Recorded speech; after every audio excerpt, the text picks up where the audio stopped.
My mother-in-law stood in my front yard, pointing at my house like she owned it. She said, "We'll tear down this wall, move this door. And if you don't like it, too bad. You're just the girl who married my son." But she didn't know one thing. The deed she was redesigning wasn't in her son's name. It was in mine. I never thought owning a house would turn into a battlefield, a place where every inch of space came with drama, manipulation, and lies. My name is Claire, I'm 28, and this story still gets my heart racing every time I talk about it.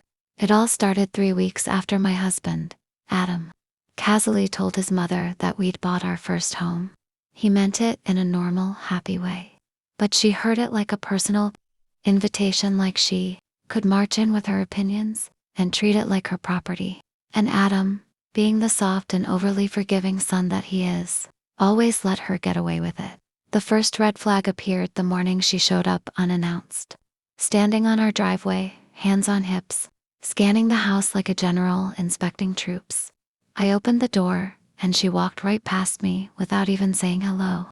This wall should go," she muttered. "And that window is too small. And this porch, God, I've seen apartments with better entrances." I blinked, confused. Linda, what are you doing?"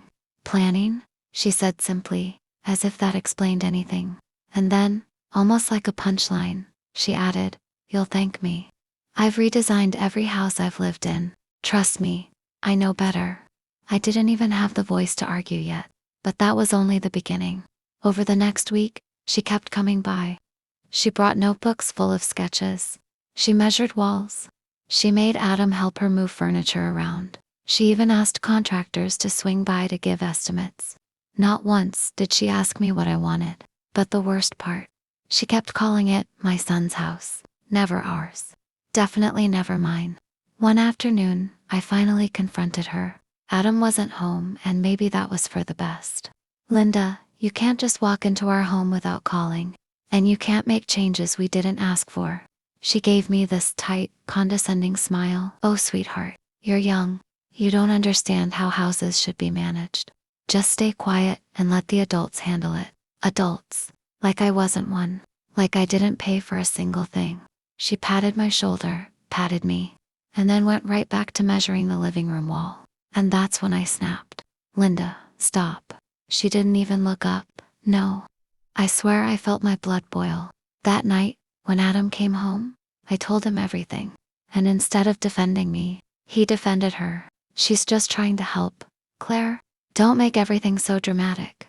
That sentence, I felt it like a stab. I didn't scream.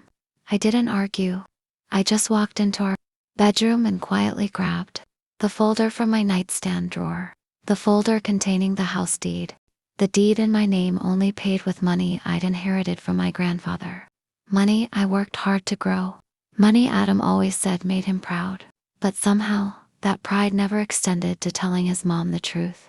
The next morning, Linda showed up again with 2 contractors and a blueprint tube under her arm. She walked in, smiling like she owned the place. "Okay, boys. This wall is coming out first." I walked slowly into the living room, holding the folder in my hands. "Linda," I said calmly, "before you tear down anything, I need to show you something." She sighed loudly. "Is this about your feelings again?" I opened the deed and handed it to the contractor. "Sir," I said, "whose name do you see listed as the legal homeowner?" He looked at it. Then he looked at me. Claire Robertson, not Adam Robertson." Linda froze. The color drained from her face so fast I thought she'd faint. That must be a mistake," she stuttered. "It's not," I replied. "This is my house. Bought with my money. Legally mine." She looked at Adam, who was standing behind her, pale and panicked. "You didn't tell me?" she hissed. Adam looked like a kid caught stealing candy. "Mom, I didn't think it mattered." "It mattered to me," she snapped. And for the first time ever, she had nothing left to say to me. The contractors whispered to each other awkwardly, then quickly excused themselves. Linda stormed outside, pacing the yard, trying to make sense of everything. And then, because she couldn't accept losing control, she came back inside and threw one last dagger. "Well, if the house is yours, then maybe Adam shouldn't be living here. You bought it alone, right?